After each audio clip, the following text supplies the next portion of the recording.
Thank you very much. Thank you. Well, thank you, President Powers, Provost Fenves, deans, members of the faculty, family and friends, and most importantly, the class of 2014. It is indeed an honor for me to be here tonight. It's been almost 37 years to the day that I graduated from UT. I remember a lot of things about that day. I remember I had a throbbing headache from a party the night before.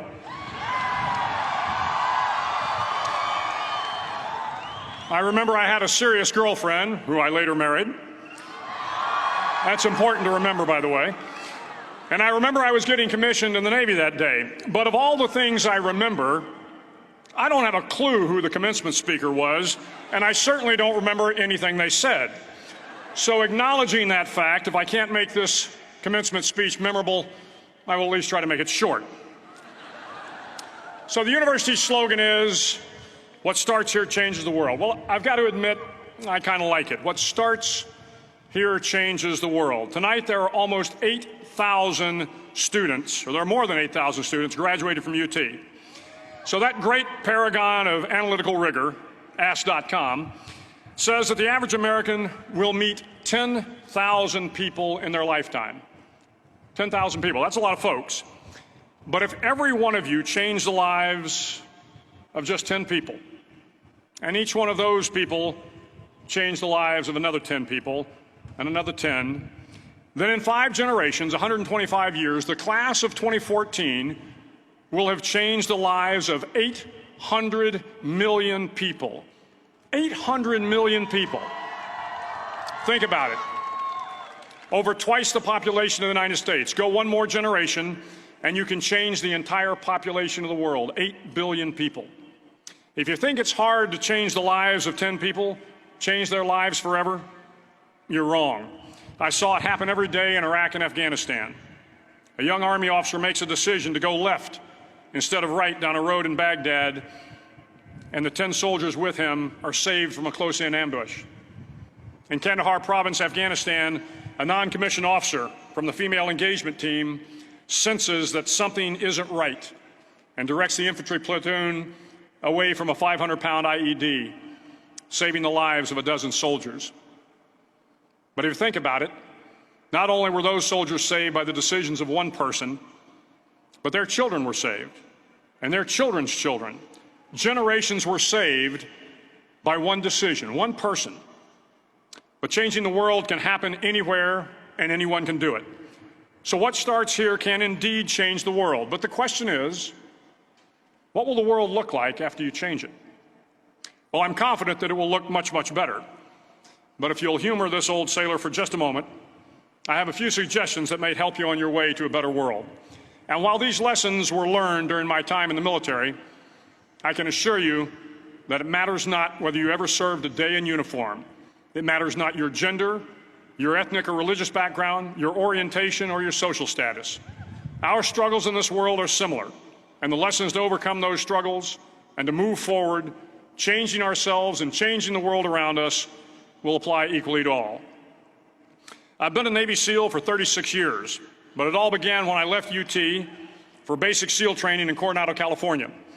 Basic SEAL training is 6 months of long, torturous runs in the soft sand, midnight swims in the cold water off San Diego, obstacle courses, unending calisthenics, days without sleep, and always being cold, wet, and miserable.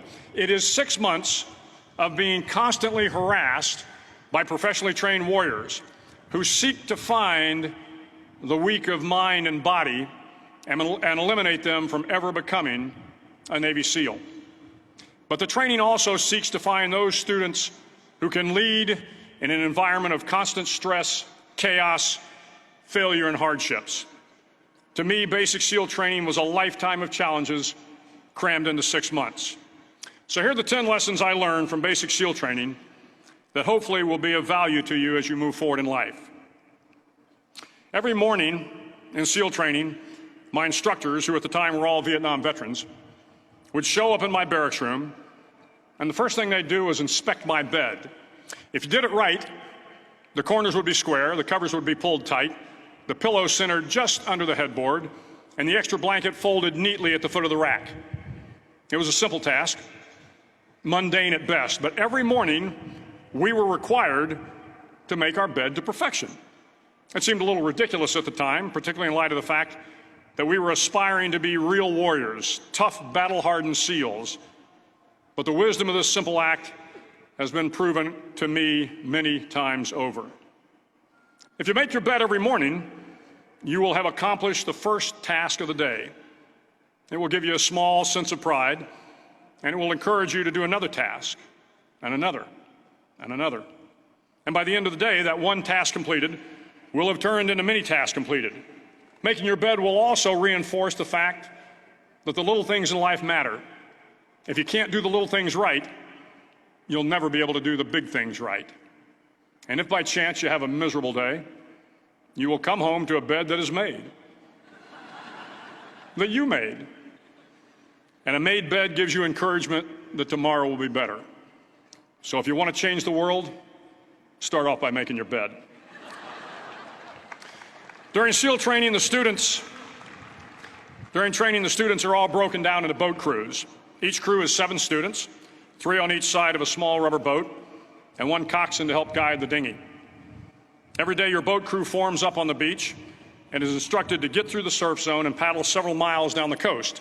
In the winter, the surf off San Diego can get to be 8 to 10 feet high, and it is exceedingly difficult to paddle through the plunging surf unless everyone digs in.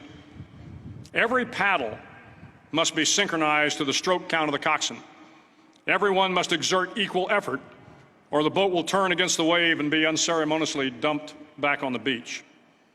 For the boat to make it to its destination, everyone must paddle. You can't change the world alone. You will need some help. And to truly get from your starting point to your destination takes friends, colleagues, the goodwill of strangers, and a strong coxswain to guide you. If you want to change the world, find someone to help you paddle.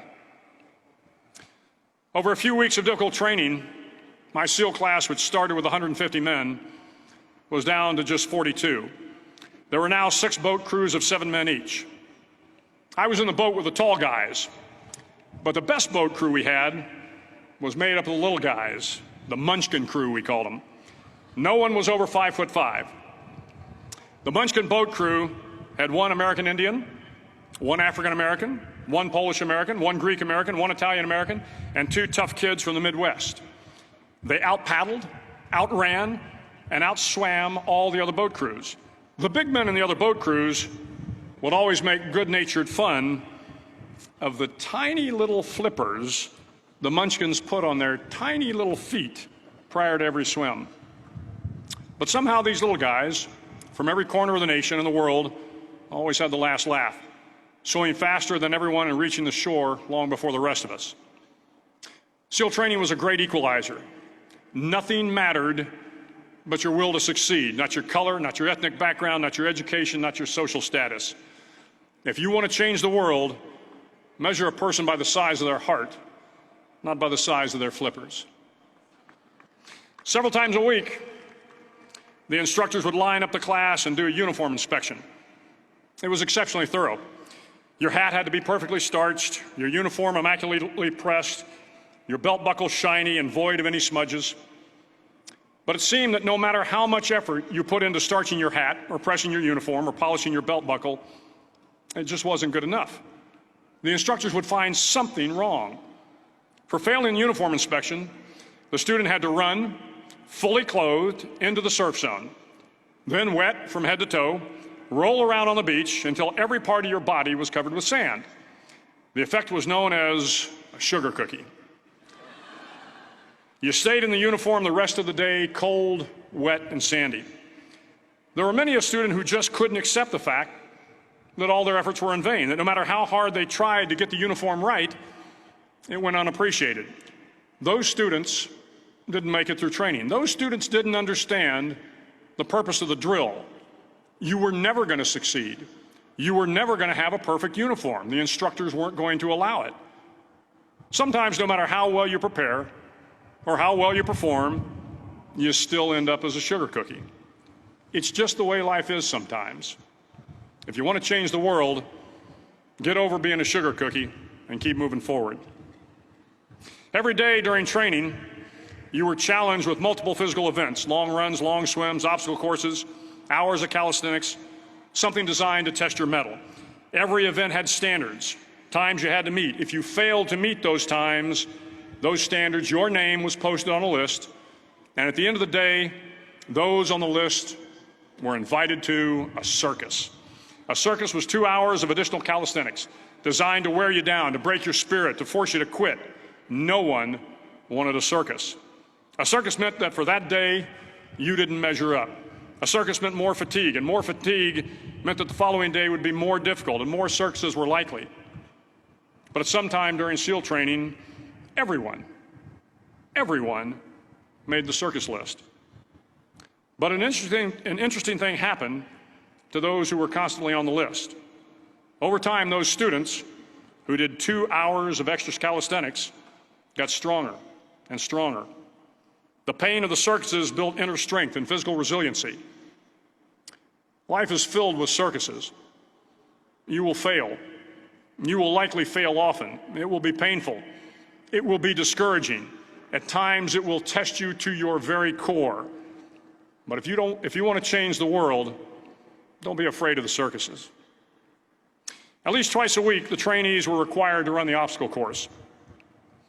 The obstacle course contained 25 obstacles, including a 10-foot wall, a 30-foot cargo net, a barbed wire crawl, to name a few. But the most challenging obstacle was the slide for life. It had a 3-level, 30-foot tower at one end and a 1-level tower at the other. In between was a 200-foot-long rope.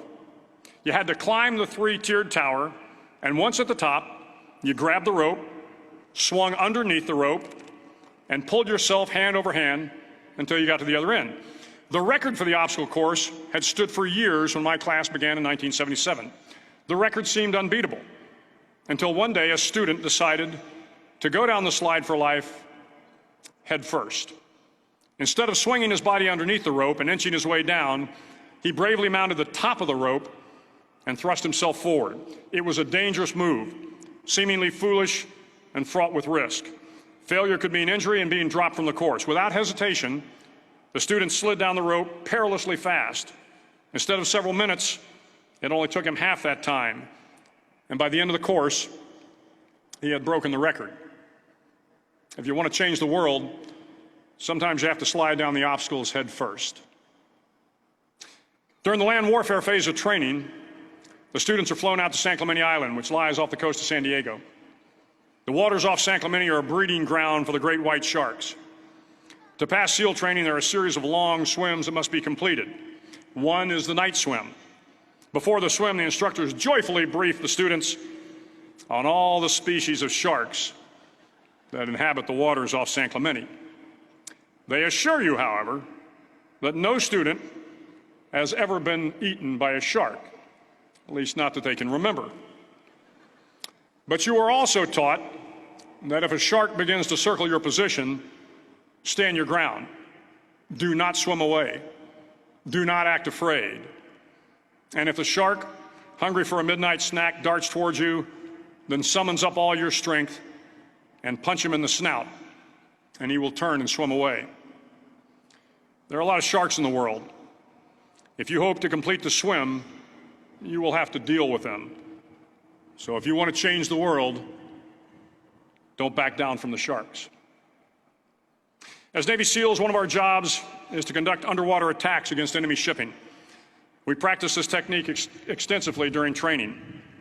The ship attack mission is where a pair of SEAL divers is dropped off outside an enemy harbor and then swims well over 2 miles underwater, using nothing but a depth gauge and a compass to get to the target. During the entire swim, even well below the surface, there is some light that comes through. It is comforting to know that there is open water above you. But as you approach the ship, which is tied to a pier, the light begins to fade. The steel structure of the ship blocks the moonlight. It blocks the surrounding street lamps. It blocks all ambient light. To be successful in your mission, you have to swim under the ship and find the keel, the center line, and the deepest part of the ship. This is your objective.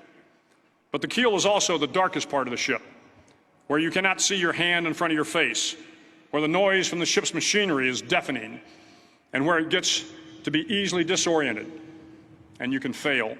Every SEAL knows that under the keel, at that darkest moment of the mission, is a time when you need to be calm, when you must be calm, when you must be composed, when all your tactical skills, your physical power, and your inner strength must be brought to bear. If you want to change the world, you must be your very best in the darkest moments. The 9th week of training is referred to as Hell Week. It is 6 days of no sleep, constant physical and mental harassment, and one special day at the Mud Flats. The Mud Flats are an area between San Diego and Tijuana where the water runs off and creates the Tijuana Sloughs, a swampy patch of terrain where the mud will engulf you.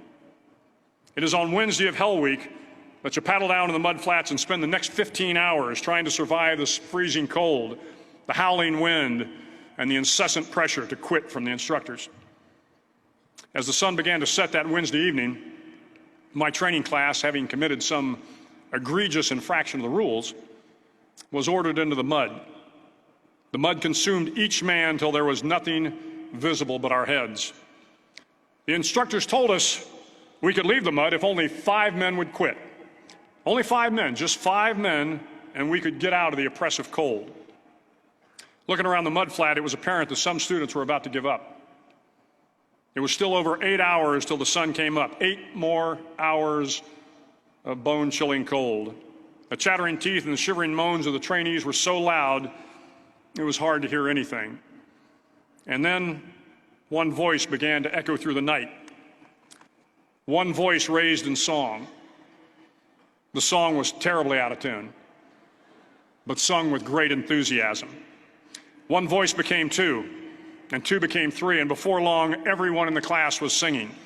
The instructors threatened us with more time in the mud if we kept up the singing, but the singing persisted. And somehow the mud seemed a little warmer, and the wind a little tamer, and the dawn not so far away. If I have learned anything in my time traveling the world, it is the power of hope. The power of one person, a Washington, a Lincoln, King, Mandela, and even a young girl from Pakistan, Malala. One person can change the world by giving people hope. So if you want to change the world, start singing when you're up to your neck in mud. Finally, in SEAL training, there's a bell.